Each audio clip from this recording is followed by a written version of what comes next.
Hello. How are you? I'm good. How are you?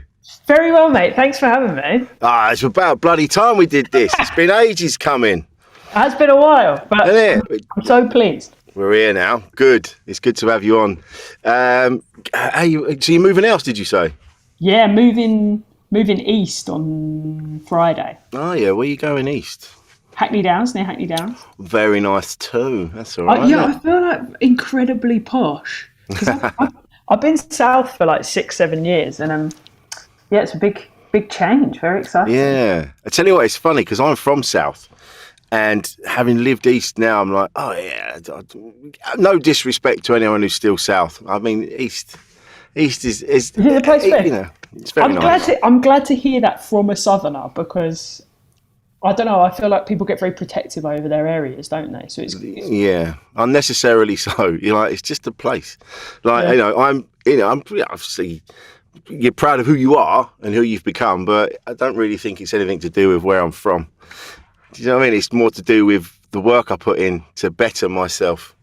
true. You know? And you know what? It's funny because funny you say that because I come from Kent, obviously, but I identify more as a South Londoner, and I guess that's because I've got this sense of community here and also Crystal Palace. So it's kind of like I can still be a South Londoner because I've got those things that sort of ground me there. Yeah. Because I was born in Bromley, and then the first place we lived was Palace. Yeah. And so, yeah, there's a connection there, and I do love when I'm over there, and I feel, oh yeah, this is where I'm from. It's very nice. But when people get really angry when you mock where they're from, you're like, chill out, mate. Yeah, chill out. It is a shithole. What's wrong with you? Yeah. Have you not looked around? Yeah, come on, mate. It's unbelievable. There's a Union Jack flag over there. Come on, mate. I was talking about that the other day, and it's come up on here a few times. And it's now in my set when I'm like, whenever I see a Union Jack draped outside of a house, I never think, oh, I'd love to have a cup of tea in there. So good. It's like, is it just, I get it, be patriotic. I suppose this ties into what we were just talking about. You know, you can be proud of your country and you can be proud of bits of it, but I think it's been hijacked by extremists where they just go, oh, this is we're pure and we're this and we're that, and you're like, again, mate, relax.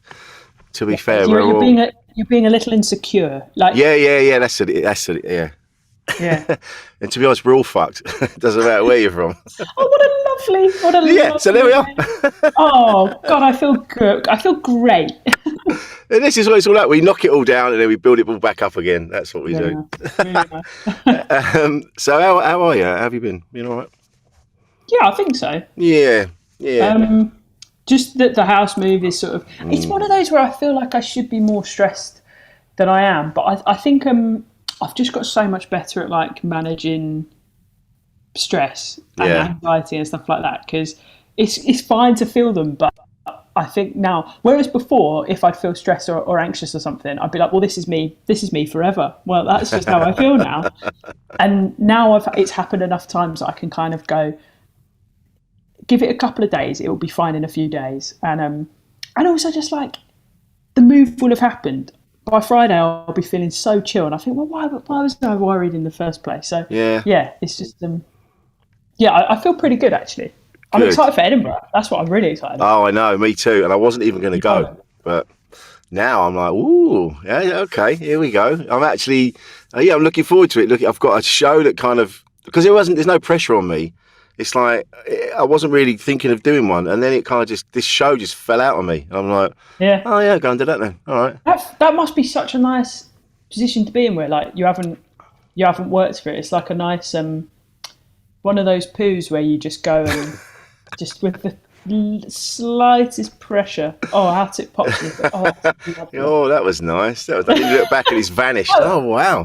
Oh yeah, and then you wipe and there's nothing there, and you think, did I even poo at all? I think they're the best. Oh, this is effortless. But it was, I think, because I'd been talking to people for years, and I do this to myself where I'm like, oh, I'm getting a bit fed up with comedy. I'm getting fed up with my material. And someone said to me, well, write some more then.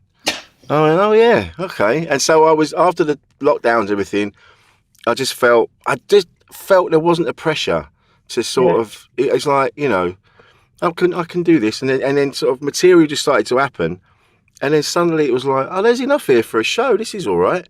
And then did MacFest, and then it kind of like I was like, oh, excellent, all right, because it wasn't no pressure, so it's great. A word of caution though, if you're just going by MacFest, No, go and try it out somewhere else, because that is imagine. Yeah. Oh yeah, everyone just lapped it up at Mac, and you go to a club in London, and you're like, oh, it's every bit of it is shit. Oh yeah. I think it was the Monday after Mac. I did it again, and I'm like, oh, there's fuck all here. There's nothing here. This is shit. But it's funny you say that though, because I feel like so many people have had that experience coming out of lockdown, where essentially like we just like arbitrarily made up pressure within our industry, because there's no way of doing it. There's no like, right, you do this and then you get a promotion and then you've got this job title and then you get another promotion and you've got this job title. It's, we make it all for ourselves. And I think someone just taking it away from us and going, you can still exist without this. It's absolutely fine. Made us all go, oh, it doesn't matter. You have to be in a position of, I don't care, it doesn't matter, to be good at comedy, because if you go on, an audience can sniff desperation on you. Oh God, yeah. You just got to go on just feeling calm, feeling chill, almost thinking, fuck you, I don't give a shit about any of it. But that's true. The day it kind of clicked and I went, I don't give a fuck. It kind of, that was it. And it wasn't, obviously I do give a fuck to an extent, but it was, I stopped worrying about what other comedians thought about me. And because you're always trying to impress your peers, or you're trying, you want the right groups of people in the industry to go like, oh yeah, I was like, look, if you like what I do, you like what I do, but as long as we're decent to each other in green rooms, it doesn't really, the rest of it doesn't really matter. Do you know what I mean? As long as we're not, fucking each other out, let's just have a nice time. And it was liberating. Incredibly liberating, and also going like, this one gig, or like saying no to this one thing, that's not going to ruin my career. It's just one thing. And I don't know whether maybe that just came with like age and moving through the industry, because I do think there's also that thing of, as you say, like feeling a bit insecure and feeling a bit like, you've got to prove yourself to the more experienced and seasoned comedians, and then when you sort of realise that you don't need to, maybe it's the bad thing of like, you do actually prove yourself to them. Maybe the anxiety wasn't like an unfounded one the whole time. Well, you do need anxiety. I think there is an element, like someone says to me recently, do you still get nervous? And I'm like, it's not really nervous as in I don't think I can do it. I know I can do it, I've been doing it long enough, but it's kind of like, it's because every gig is different, and every gig could be the one where you eat shit. And so there's that one. Is this going to be the one? Am I going to? It's not can I do it? It's will I do it today? Yeah. That's exactly it. And it's funny. You're interested in, like you say, bringing up the saying no, being able to say no to things, and not worrying about being completely. That's it. They're never going to work with you again. I think that's true in outside of our industry. I was just saying to my partner Kate, and I was talking to her, and she gets really overwhelmed because she takes on far too much. And she was having a bit of a cry the other week, and so I said to her, "I'm like, if you turn around and say, look, I can't do that now, but I can do it another time. Why don't we arrange another time?" Being able to do that will just release you from so much pressure. And I say that as someone that used to do that myself, And you feel something. You feel quite powerful as well. Like I said no to something last week, where 2 years ago I would have been like, I have to move Earth to make that happen. I was just like, no, do you know what, I don't think I want to do that. I think I just want to have a nice day going on a walk with my girlfriend, and we had a lovely time, and I didn't regret it at all. It's nice, isn't it? Just because there's that, because we do catastrophize, and I know like Kate was like, but I don't want to let anyone down. If I say no to them, they're gonna, and I'm like, they're not gonna hate you. They're not gonna hate you. They're just going to go, all right, well, we'll do it another time then. It's fine to say no to people sometimes. I also think there's an element of like, in the nicest way possible. I don't know how to word this. This is going to be good.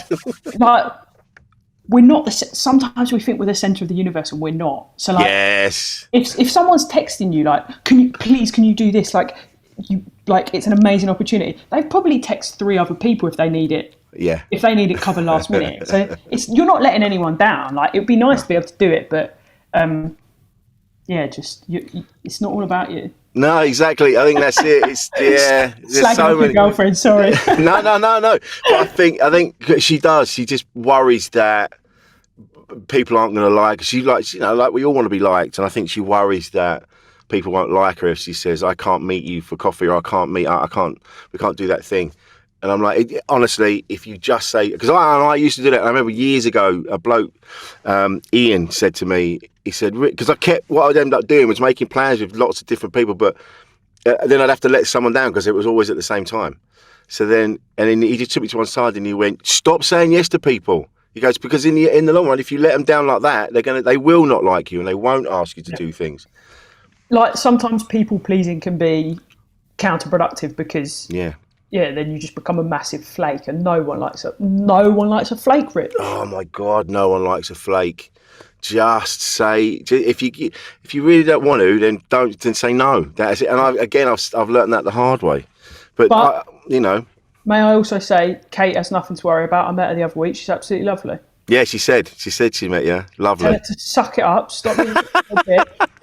Stop being a dickhead. Yeah. Calm down. I'm pissed off with you. Yeah. Fucking chill out, babes. Do you have a good relationship with your missus? Can you talk to each other about stuff? Imagine if I was like, no, actually, I didn't know how to word it. I've come onto this podcast to break up with her. I'm just going to play it to her. No, we have amazing communication, actually. I feel so lucky. And it's one of those things where, it doesn't matter if there are problems in a relationship, or it doesn't matter if that person's perfectly exactly how you would like them to be. Yeah. It's more about, because you're never going to be able to find someone that perfectly is exactly what you want to be.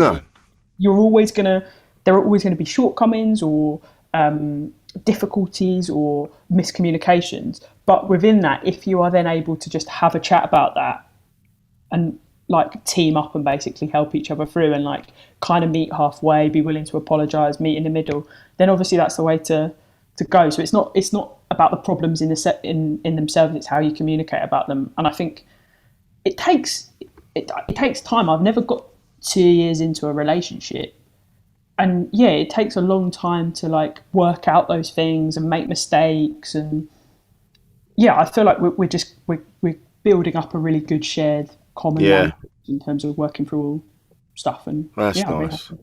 It's I know what you mean. It's having. I've been in a few relationships before, and now I've actually been able to sort of look at all of those relationships and go, what did I, rather than, she did this and she did that, it's like, what did I do? What did I do to make it shit? And what am I going to not do going forward? Especially my last relationship was pretty heavy going on both sides. We both did things we're not proud of, and we should have been, but we just got to a point. There was so much pressure, we were just banging up against each other. Mm-hmm. Mm. So you look back at that and you go, right, I don't want to be in that situation again. What can I do to make sure that doesn't happen? What was I saying? How was I being?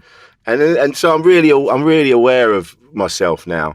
And so when there is something that will come up and it's a bit irritating, rather than go, for fuck's sake, I'm like, can we just have a chat for a bit? I know this is, and it's going to be clunky when you do it because you're going to get it wrong. And I go, just, when you said, when you just keep on about that thing, I'm like, I did say I'll do it and I'm about to do it. So probably you don't have to ask me again, That argument, I'm Rich. doing it. That argument. Yeah. And I'm like, I'm going to do it. I said I'd do it and I'm going to do it and I'll get it done. And then that's the most classic of all arguments in relationships of fuck you for asking me a second time. yeah. How dare you? I get it. If you've asked me to do something and then it's been like a week and I still haven't done it, then you go, well, that's fair enough. But if it's like a day and then the next day you go, have you done that thing yet? You go, well, no, I said to you I couldn't do it. I'm going to do it, but I'm going to do it. You're entering into old married couple territory there, Rich. Yeah, I know. I know, but it's better than. That's a nice place of comfort. Yeah, but it's better than going, for fuck's sake, I fucking said I fucking do it. Fucking, and just shouting at each other. Throwing the lawnmower into the bushes or something. Yeah. Yeah. And I'm like, I want a nice, easy, chilled out vibe. I want it to be cool. Most of the time, anyway, when I'm asked to do something, I'll go, yeah, fine, and I'll do it straight away. Unless it involves like money and I've got to buy something, and I'm like, look, I haven't got the money for that yet, but when I do, I'll do it then. But most of the time, I can go, yeah, fine, I'll do that, and then I'll get it done. Because then there isn't the argument, and then there isn't the pressure, and then I feel like a good little boy because I've done what I was asked. You get a little pat on the head. Yeah. Is that predominantly what you argue about then? Like, we haven't. There hasn't acts of service. There isn't. We haven't argued so much. We've just had. It's been a bit tense, and then we've been able to talk about it. That's good. But there hasn't been any. We haven't had a Barney yet, and I think I'm really aware of, again, having been in relationships where there was a lot of conflict for whatever reason, and I'm so aware that I don't want to go back to that. That if I feel it building up, I'm like, look, I really don't want to argue. Can we have a chat? Or let's find out where the tension's coming from. And it sounds shit, and it sounds clunky, and that doesn't work for everybody. But because of, like I say, because of what's gone before, I'm so keenly aware that I don't want it to go back to that. It's funny what language you use. Would you distinguish like a chat and a discussion as different from an argument? That feels like quite a basic. I feel like I've. No, it depends on the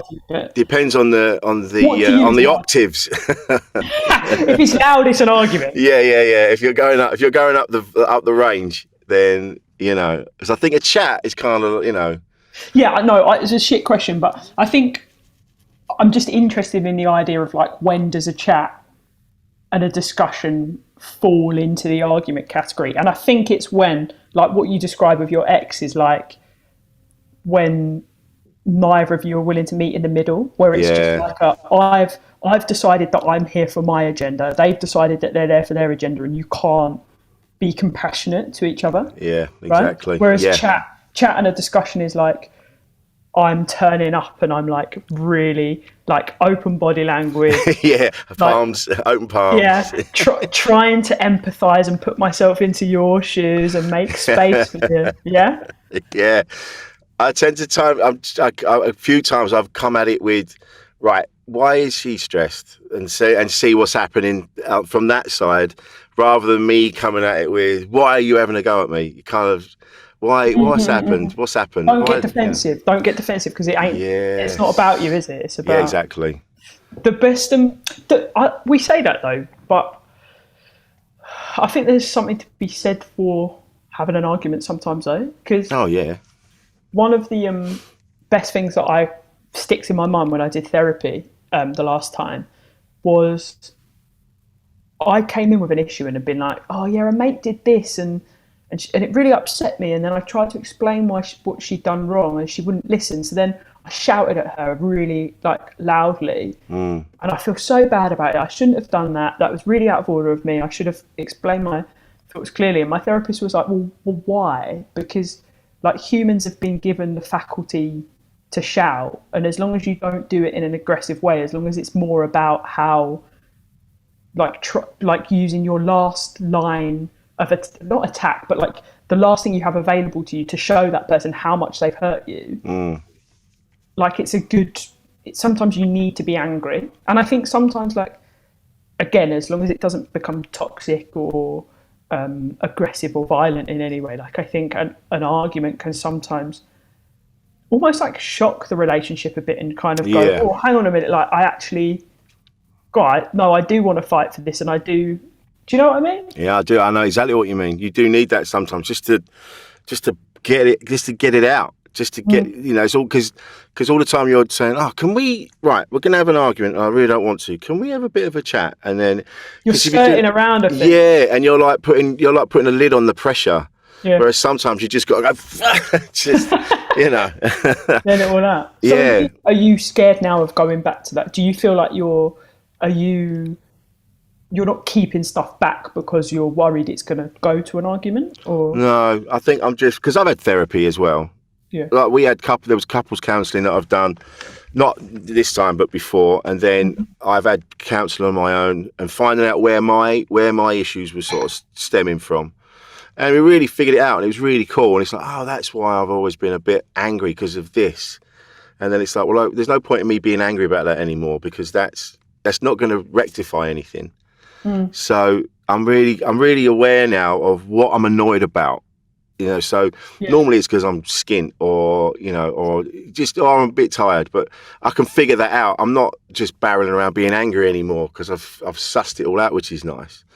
Yeah. But I do, and I've seen how destructive it is when you do lose your temper. I just don't want to see that look in someone's face when you lose your shit, and then you can see they're really upset, and I really don't want to do that to someone anymore. I think it's different on a bloke as well because of essentially how men have been through history, really. I don't know, maybe it would be easier for me to display anger in a more like managed way because it wouldn't have the context of it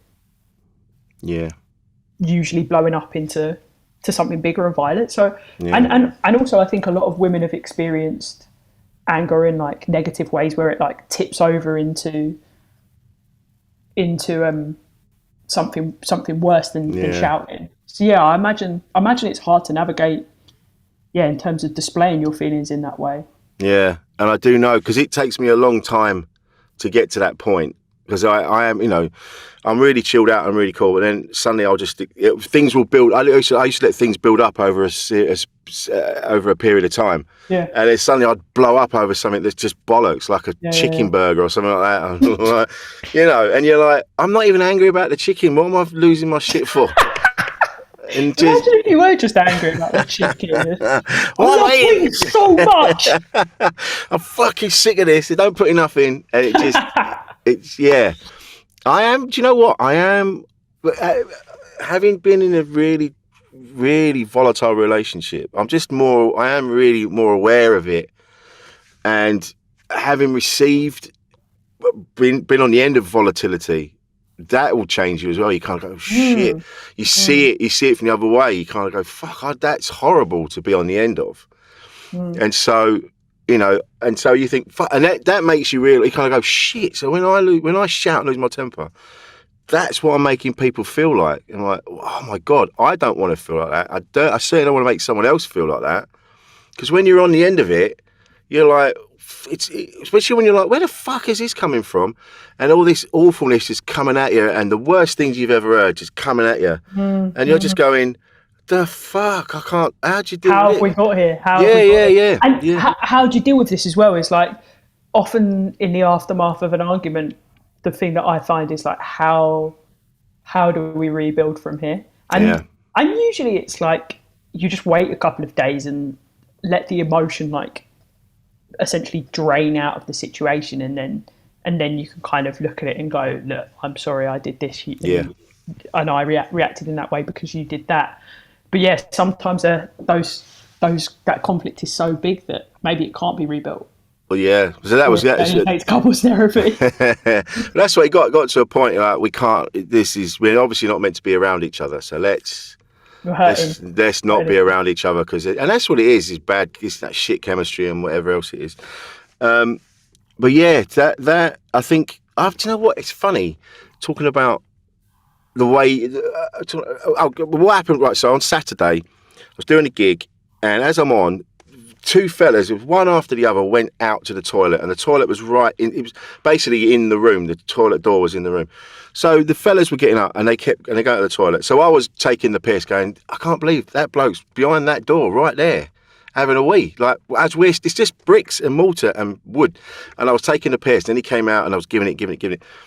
And we had a laugh. But then a woman did it as I was in the middle of a bit, and she got up and went to the toilet. And I sort of looked, corner of my eye, and I just carried on. And then someone made a comment, well, you're not going to take the piss. I went, I don't feel it's appropriate to take, because it just seemed a bit more aggressive for me to do it. I mean, I'm all for equality and things like that, but I think it just made me think, I'm like, nah, I'm going to there's no reason for me to do that. But the bloke was fair game. I'm like, I'm going to ruin you. But But that's the whole like thing of comedy at the moment now, isn't it? Of like, who has the power and where do we? So therefore, where do we punch? And like, you know, a man taking a piss out of a woman in a toilet has a different air, as you say, than like, you know, two blokes giving it to each other. And also, like, we don't. It would be amazing if we lived in like a post-race, post-sexuality, post-gender society in which anyone can take the piss out of anyone. But unfortunately, we don't. We still live in a society where there's like power structures and all of this. So I think you made a great decision. And what you should have done is whoever commented you, just jump off stage, punch them straight in the face. I should just given it to him. Yeah. But it's yeah. That poor woman's been through enough, don't you realise? But it's interesting to see how things are changing now, and things that were pumped into me as a kid. Now you go, oh yeah, that doesn't make sense, because you were sort of like listening to what the adults said, so you just kind of trusted them because they were the grown-ups. Yeah, of course. And so it's like when there used to be, you'd see news stories and they say, oh, this woman's been attacked and blah blah blah, but it was always on her. It was always like, she shouldn't have been out, she shouldn't have been wearing this, and you'd hear the grown-ups going, well, look at her, look at the way she was dressed, why was she out, she should have been. And it wasn't until very recently where it suddenly clicked, and I went, yeah, why are we doing that? Why is it on them? You know, I'm learning so much in these last few years.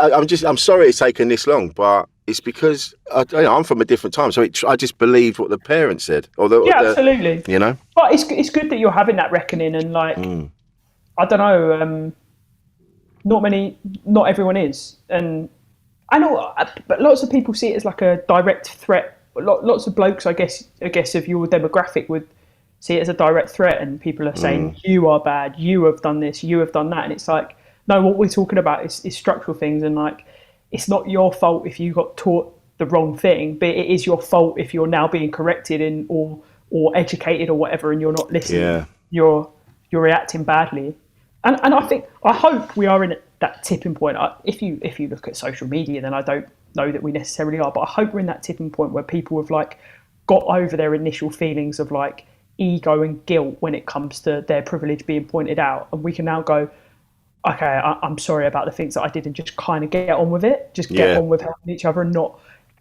if someone calls you out, not taking it personally, just going, oh yeah, soz, I hadn't thought of it in that way, thank you. Yeah, I hope we're getting there, but I don't know if we are. I think we are. If I go by conversations I've had outside of social media, the general vibe is, I get it. Do you know what? I've got other things to worry about. I get it. All right. Fine. We're all going to the same toilet now. I just haven't got time to worry about it. I'm trying to pay the mortgage. I've got petrol's through the roof. I'm trying. Yeah. All right. That's the vibe I'm getting from outside. Whereas social media is so extreme. It's just, I'm not having this. You're taking away my rights. Mm-hmm. I should be able to pee and shit in a room on my own, blah, blah. And, you know, so I think the extremes are on social media. But, yeah, outside, people get it. Because I've made that mistake at gigs, and I've kind of gone a little bit, not preachy, but I'm kind of like, you need to be more. And they're like, we are. What are you shouting for? Yeah. You know?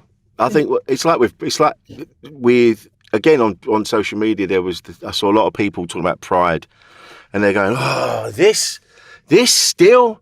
Oh my God, it's been weeks. And you go, oh, this is why we still need to have it. Because a lot of people don't really get that it's a protest, and that's the point of pride. Yeah, and the fact that you're getting your arse back. Yeah. You're so privileged you've never had to worry about it. Yeah. And yeah. Sorry that us being visible for 4 weeks of your life is such an oppression to you. Like the rest of our whole fucking lives has been oppressed. Yeah. How did you find it growing up in? Because Kent famously, you know, not as progressive as a lot of places. Now, I've found, and especially growing up, you know.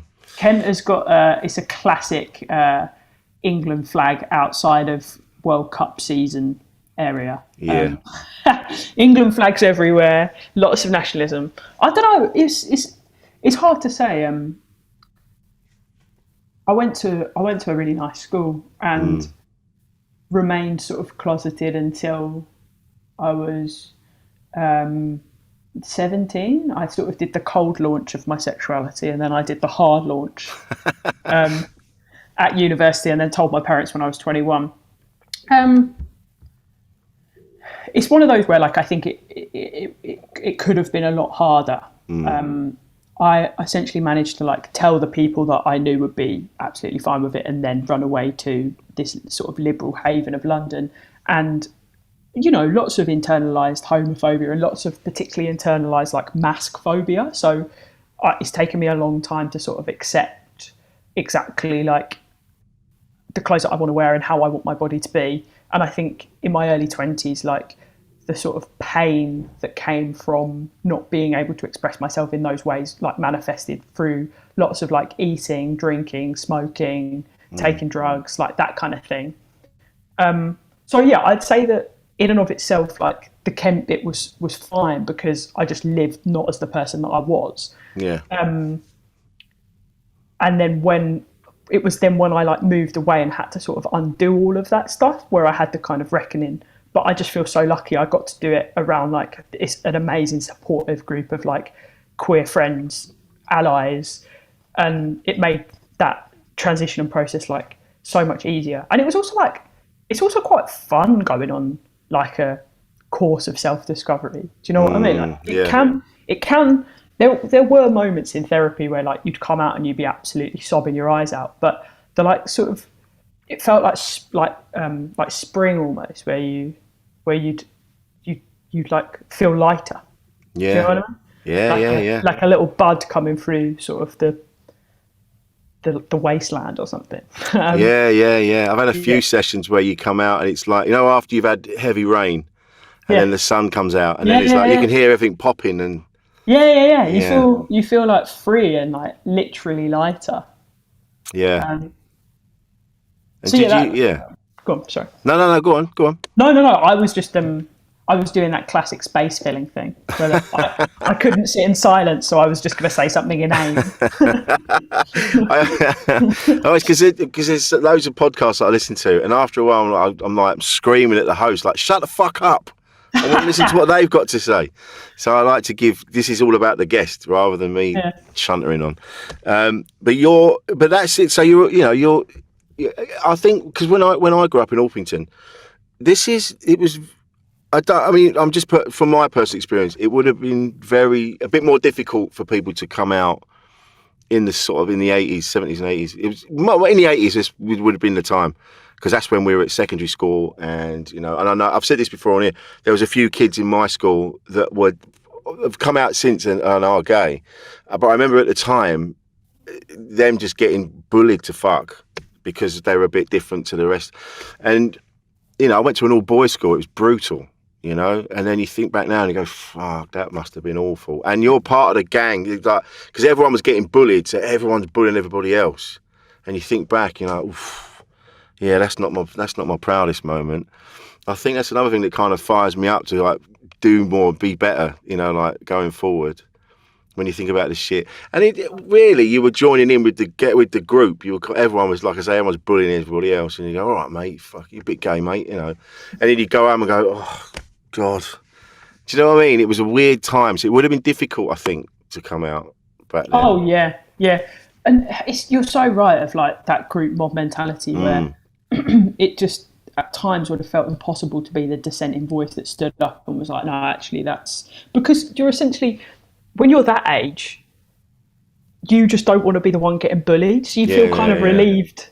You feel almost relieved that kid's getting it. And if you stick up for them, then like, oh, well, I'm gay too, then great. Yeah. But it's not good. But I think that's also why I try and place my sexuality in context of like, it wasn't the easiest. It hasn't been the best. And like, I still do experience like a lot of it's difficult to call what it is because sometimes it isn't a homophobia because like people think I'm a man and like I don't know. Okay.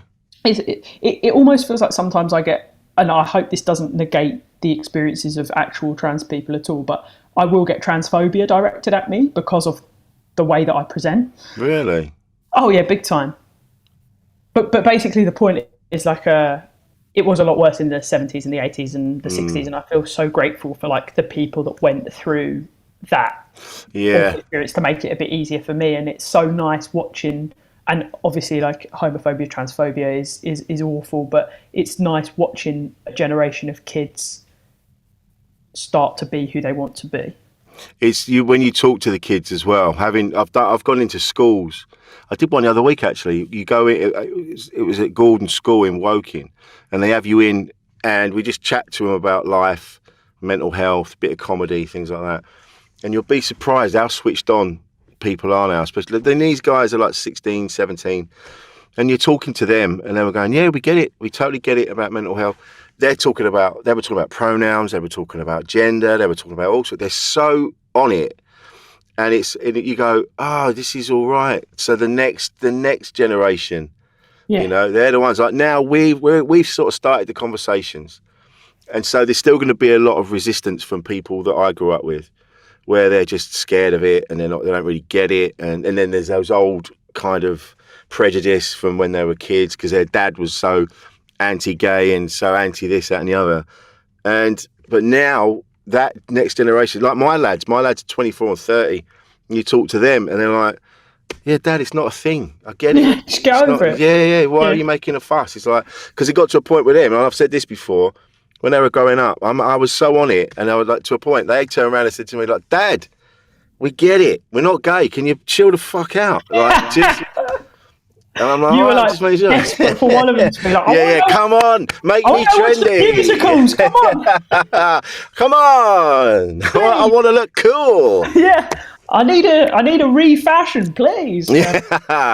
But then the next generation, like I said, having spoken to them last week, they're on it. They're on it. Pronouns, the lot. They're like, yeah, totally, whatever. Yeah, it's just a part of their way of life. It's just part of their way of life.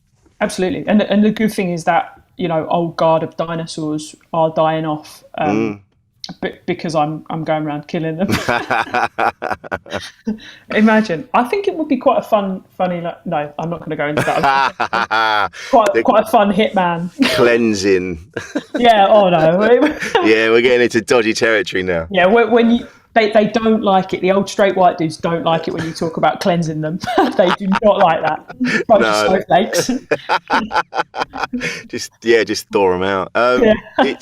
It's funny though. You mentioned like the people like with the trans thing and directed at you. A lot of sort of Kate about that as well, because she's tall and she's had it a few times. And you go, what? Just because someone's tall, you just assume that they're a dude. And you're like, what? It's more than that. But it's just because like people have felt empowered by like the cultural conversations that are being had, and like celebrities kind of backing transphobia and like politicians backing transphobia. It's in people's minds. They like go into the toilet, and when they see someone that looks a bit different because they've got short hair, they're tall, they're wearing men's clothes or whatever kind of clothes, they'll walk in and be like, it's my duty to police this space and protect the women. So it's just mad. I get it constantly. Like I now, I will say it because I feel like it's an important thing to be talking about. But like I feel actively like not scared, but like I hate going in public toilets, or like toilets in a pub or toilets in a bar or restaurant, to the point where like sometimes like, on the bus home or something, I nearly pissed myself because I didn't want to go in the bar because I knew that I was going to get aggro. Really? Would that? So you get what? You're going in the wrong toilet, or? It's not even like. It's not even that it will build to. It's not even that it will build to aggro. It's the threat that it will build to aggro, because it has done in the past. Right. So like, I'll go into the toilet and, the best thing that happens is I go in there on my own. No one sees me. I go to the toilet. The second best thing that will happen is I'll walk in. No one will look at me. They'll just let me get on with it. The third best thing that will happen is that I'll walk in. Someone will look at me, sort of question, like look back at the door, look at me. And then that could go and then that will then be like someone will actively challenge me, tell me that I'm in the wrong toilet, and then I'll have to sort of correct them. But I also feel like vaguely disingenuous correcting them, because essentially then what I'm doing is like announcing my genitals to them, and like I don't think genitals and gender necessarily, like, they don't correspond. So I feel like I'm sort of being complicit in transphobia there, and then the worst, it will become like, I've been physically pulled out of a toilet by a security guard. What? And yeah. And that day, like, I get a sixth sense through it, Rich. Like, I'll know from how people were interacting with me just when I walk out the house, like, oh, people think I'm a bloke today because maybe I'll be wearing like a particularly masculine outfit, or like I'll wear a hat or something, and I'll be like, oh, today I'm a dude. And then that day it happened twice, where a girl in one toilet ran out like screaming, essentially, like really performatively, like, I don't want to be in here because you are. And then later that evening, I just about like processed that. Someone complained about me. It was at O2 Brixton, and then I got pulled out. Oh my God. Thankfully, two girls came and essentially like pulled the security guard away and like dealt with it. Just strangers. They were just like, you can't behave to people like that. And like gave them a right schooling, and I felt so grateful for that I didn't have to do the more of the emotional, like all I had to focus on was like getting over the fact that I'd just been assaulted, essentially, and they handled the other side for me. So that's why I think it's important. That's essentially what my show is about, really. It's just going like, it's not that deep. It's just a toilet. Just leave people alone. Yeah, I mean, that's the thing. There's this whole thing about women will be attacked, but I had Danica James, on the podcast a couple of years ago, and Danny's gone through the whole like transition thing, and she's very vocal about it. She talks about it wherever she can. And almost like her activism is that's what she's always out there shouting, fighting a good fight. And she said, do you have any idea how much money it's cost me to transition? And you think this is just so I can attack people in toilets? Are you mental? It's just like, this is who I am. This is who I want to be. Just leave me the fuck alone. I'm not doing it. It's just a door. If I want to attack someone in a toilet, I'll go and do it. I'm not going to spend thousands of pounds before. So on this elaborate disguise, it's just, I think, because look, that's how it should. I think that it's just a room, and also, you've got to remember, like, the only woman that has been attacked in any of these stories is me by a bloke. Do you know what I mean? Yeah. It's not like, I've never had a problem with a trans woman. I've had a problem with a cis woman. With a cis man, like, I don't know. Yeah, but it's, people don't want to hear the reasonable, rational thing. Like, you could go to a transphobe and make the like rock solid argument that you've just made, and they'll find something to argue around it, because they don't want to hear. Because it's the next. It's exactly what we were talking about earlier, isn't it? Like, you are a bloke of a certain generation, of a certain demographic, who's just decided to go, this ain't about me. This is like, I'm just going to do my best to help other people. Whereas they've gone, well, I'm losing all of my rights and relevance. I don't feel as important in society anymore. Yeah, I'm just gonna pick an arbitrary group to blame. Could be foreigners, could be trans people, could be anyone. And that's what it comes down to, like you say, feeling important, feeling superior to other people. And you get that on all sides. There's going to be someone somewhere that's doing whatever they're doing to make themselves feel more powerful and more superior than the others. But that's a very tiny group. Everyone else just wants to be able to live their life, do what they want to do, and just be seen as equal with everybody else. And that's And I don't see. It's like when people go, I've had it from family members where they go, I suppose you're going to come out with your woke shit now, and you're like, it's not woke shit. It's just, why can't you be decent to someone? Why do you have to be a wanker? Like, hell yeah, I am. Everybody, sit down for the Christmas Day lecture. Let's switch off the Queen. Let's have a proper chat. Today we're covering structural racism. Strapping. Pop That's down your how PlayStation 2. See, that's how it is as well. I've had that chat with people, and I'm like, no, the system's fucked. The system's fucked. And they're like, what do you mean? I mean, the system's rigged against these people. So How do people not see that, though? because it doesn't affect them. It doesn't affect them. And then you go, I've said this before, you go, how many photos have you seen of a black family stood outside the gates of their ancestral family home that's been passed down the generations, their stately home? You go, there's none. It doesn't exist because the system's fucked. That's why, they just, and then and just saying this, I know there'll be people listening to this going, fucking hell, fucking Rich. Who's he think he is? But what I would say to them is, number one, read a book. Number two, you're now on my hit list. Just be decent to everyone. I don't know what the problem is.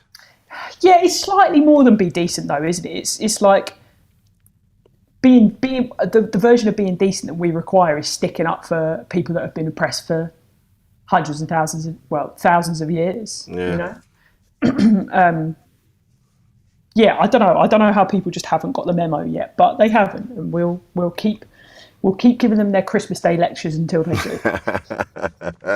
This big letter just fall out of the Christmas card. Oh, I thought this was money. No. No. This is all the wrongs you've done this year. But there's that. This is the naughty. But there's that as well. I think people, like I've just said, we all fuck up. We're all human beings. None of us are perfect. All of us across the board, straight, gay, trans, whatever. None of us perfect, and we all fuck up. And I think that's what people need to get on board with, because at the minute they kind of think like, well, they're just thinking that they're being got out. They're the only ones that have done anything wrong. You're like, no, we've all done stuff wrong. None of us. We are all, from one day to the next, we are heroes. We are villains. Yeah, and that's all of us. But what we do is it's like trans exceptionalism or black exceptionalism, that we want every person who fits into an oppressed demographic to be the perfect version of that person. Yeah. We basically hold oppressed people up to a greater, higher standard than we do the norm, which is the straight white male. So straight white men are allowed to be multifaceted and fail and do all of the things that you just outlined. But as soon as someone else makes a mistake, they are suddenly a representative of the whole of their race or gender identity or class or whatever. Yeah, that's it. There's been, I don't know, one example of someone saying that they identify as a woman and then attacking a woman, and then that's not that, and then they go, right, see, that's what's happening across the board. Trans people are just transitioning so they can attack people, and you're like, no, that's just one person. And then like you just said, everyone gets lumped in with that thing, or a person of colour commits a crime, then they're all criminals, and you're like, no. The reason this is fucked is because everything is run by 5 white racist paedophiles, and they can, then that's it. They go, that's how everyone should be. So if you're not that, fuck you. And Rich, are you QAnon, mate? No, do you know what? I know people that are, and they're idiots. That's the only reason, is some dickhead QAnon, and you're like, I don't want to hang out with Dave. Yeah. Oh man, conspiracy theorists make me laugh so much because it doesn't make any sense. You go, why? Bill Burr said it, and he was like, "Wait, tell me the reason. What's the point in telling me that the world is round and now it's flat and it's really flat? What's the point? What do you get out of it?" And it just makes me laugh so much. I'm just like, what's the point? What's the end game? What do you get from that? But they're a good example of, like, I used to get so bogged down in arguing with people that I thought was wrong. But, like, someone who doesn't believe in structural racism, or someone who's a homophobe or something like that, I kind of are now just like, I can't be bothered, and it's quite funny. Like, it's obviously harrowing and awful, and, like, I would love to change that person's opinion, but I've just stopped taking it so personally. I'm just like, oh, that is quite funny how thick that person is. I think you have to get to a point as well. You have to kind of go, look, everyone's entitled to their own opinion, their own beliefs, as horrible as some of them are. And you kind of go, that's just how the world is. It's like, yeah, you believe that, I believe this. We're never going to agree. And it's just it's your opinion. And opinions are neither right nor wrong. They're just opinions. Yeah. You kind of, I don't think you can. You're never going to change the world. You never, because then you go, well, I want the whole world to be how I see it, and then that becomes fascism, and then that becomes something else. But I think you have to get to a point. You go, oh, do you know what? I'm just going to do my best. I'm going to be as good as I can to everybody, and if I need to, I'm going to stick up for people if that comes up. But I'm getting tired of having these arguments with people that don't want to be decent to people. They don't want to. They don't want they don't want people to be equal. They want to be better, and they want people to be squashed down. They want to be angry at them, and they're going to have their bullshit opinions. You go, fine. Do you know what? Here's a question though: if you were a dictator of this country, do you think it would be better than what it is now? Oh, absolutely. I'm not going to say no.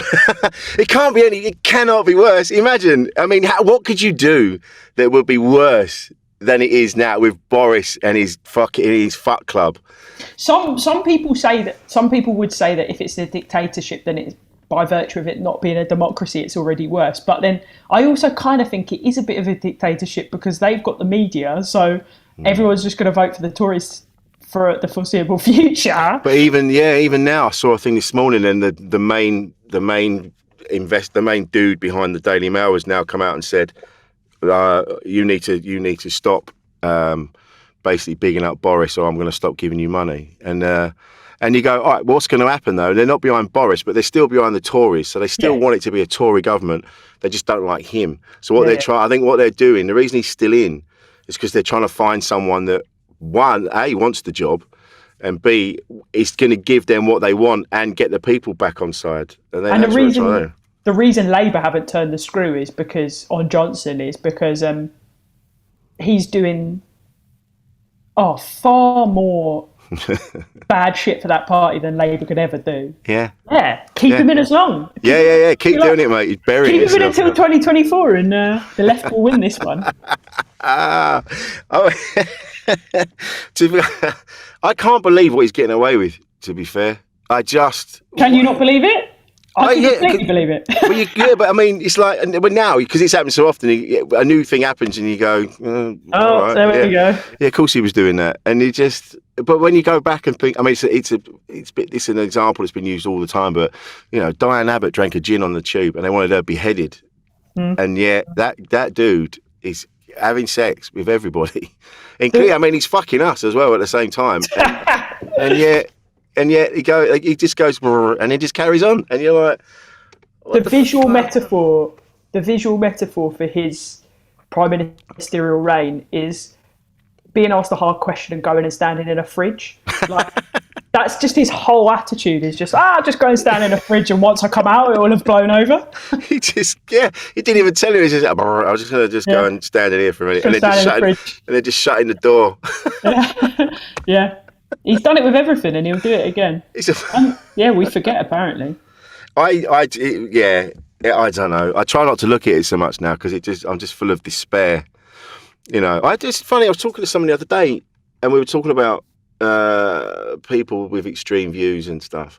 And then there's certain names that come up, and you go, there was like, I used to love Father Ted, and I used to love the IT crowd and things like that. And I haven't watched them since everything that's gone on. And there's a part of me that's quite sad about that because they were really good TV shows. And you're like, do I write the whole thing off because of what they're connected to? And then you've got the reason the conversation started was because Jordan Peterson was brought up. And I remember when I first heard about him, and there was a couple of things he said, and I was like, oh, that makes sense. Sort of like life things, like be decent to yourself, like if you tidy up a bit and do this and the other, you'll feel a bit better. And I was like, oh, that makes kind of sense. And then he just goes off on this mad trajectory, and you go like, oh, well, I can't be behind this. But does that then cancel out what he said earlier that I kind of liked? With individuals though, it's different, isn't it? Like like you could go and find the bits that you liked from Jordan Peterson in other avenues of less problematic people. Whereas if it's something like the IT Crowd or Father Ted, like, yeah, it's, I don't know where I sit on it, but it's difficult to like write a whole thing off because of the actions of one man. Like, there are so many amazing things about Father Ted that are brilliant and enjoyable, as with the IT Crowd. So, yeah, with that, I don't. It's think a difficult one, isn't it? I don't think you'd be cancelled for consuming it. I think it's just stuff like, you know, if you watch a Weinstein film and his name comes up at the beginning, you kind of look at it and go, oh, I'm going to have to turn that off now because I can't get the name Weinstein and his actions out of my head. So that's more sort of a personal accountability thing, because, yeah, it's less about thinking about money going directly into the pocket of that awful person. It's more about thinking, how do I feel about consuming this now that it's like tainted with the name of this? Yeah. Well, this is the thing. I did this thing where I sort of went through DVDs and things like that. I mean, like, if I take out everything that's not connected to a sex offender or something, this is the thing. You're left with, I don't know. Nothing. You're left with nothing. Nothing. Everything's just attached to something, because human beings can be fucking shit sometimes. Yeah, you're just left with a manuscript of your own show because you're the only one that you can be certain hasn't done a sex offence. Yeah. And then you go, I haven't done a sex offence, but I've been a bit of a shitty person. I called someone gay when I was 12. Oh. Fuck's sake. Cancel myself. Sit in a box. Not do anything. Yeah. So your new show is, what's it called? Transients. I hate the name. I think it's an absolute shit name. It pisses me off. All I want is one of those names where you say it in a podcast interview and people go, oh, that's good. But I've gone for fucking Transients. Well, it was all right at the start, I guess. When you first came up with it, you were like, oh, no, that's it. I first came up with it during lockdown 1 when I've said that, I say this in the show, I thought I was going to get a lot more reading done than I did. So I chose something like cerebral, because I thought this is going to be a smart, clever show. What it's transpired to be is just sort of a handful of thoughts about the darts. So, but it was basically meant to be a pun on, like, I was going to do this thing about, you know, the mutability of time, nothing lasts forever, blah, blah, blah, everything changes. And then that was one thread. And then the other thread was about, like, trans science, transients, gender and stuff like that. And the initial like wanky bit kind of fell away, and now it is just sort of a look at gender masculinity, you know, gender fluidity, transness, all of that kind of stuff, but hopefully in like a really fun, playful, silly way. Because I basically would like, you know, those blokes that we've spoken about who might not necessarily, you know, just have a different life experience, could come into the show, and I've broken down just a little bit of my experience in like a fun, silly, playful way for them, where they don't feel patronised. I basically want everyone to be able to come to the show and like not feel lectured to or patronised or anything, or like I'm wagging a finger at them. I'm just going, oh, this is how my life is. Isn't that quite funny? You know, if you like me, then maybe you could be a bit kinder to people also like me, because, you know, we're not a bunch of villains trying to attack your wives. I think you've hit the nail on the head as well. What people are looking for now is they want to laugh. They want to laugh. They want to have fun, because everyone's under so much pressure now that if they've invested in a show, they're like, I don't want to be preached at. It's like, you can talk about all these topics and things as long as it's comedy, as long as it's fun. So I think there's an element, especially with Edinburgh, people are getting a little bit serious, and you're like my show's just thoughts and stories from my life, things that I think, but there's no real theme to it. It's just, I want you to laugh for an hour, and then you can fuck off and do what you got to do, and that's it. You know, I'm looking forward to come and see it, mate. That's great. I'll come see you as well. See what nice tidy poo has fallen out your ass. You watch, you go, oh no, you needed to work on this, mate. You just had a good gig at Mac, and not something. No, it's going to be good. So where can we find you on the socials, Chloe? At Chloe Pets. I'm going to spell pets for you. We're talking Papa, Echo, Tango, Tango, Sierra. Get in. Look at that. That's a good one. That's on Instagram, Twitter. I've got last couple of my tour shows going on, and then Edinburgh, Yeah. the whole of it, 6 p.m. Pleasance upstairs, buzzing, and then I'm touring Transients again in the spring. Okay. And I'll be working up a new show as well, which Right. I've got excited about already. What's Yeah, happening next? nice. We're even in Edinburgh. It's almost like we give a shit. Weirdly, after said not giving a fuck. Yeah, I give too much of a fuck. You won't one day. You watch. This has been lovely. I'll see you in Edinburgh. It's been an absolute joy. I'm glad we finally got to do this. It's been Thanks for having far me, too mate. long. Thanks, Chloe. Cheers, mate. Appreciate it.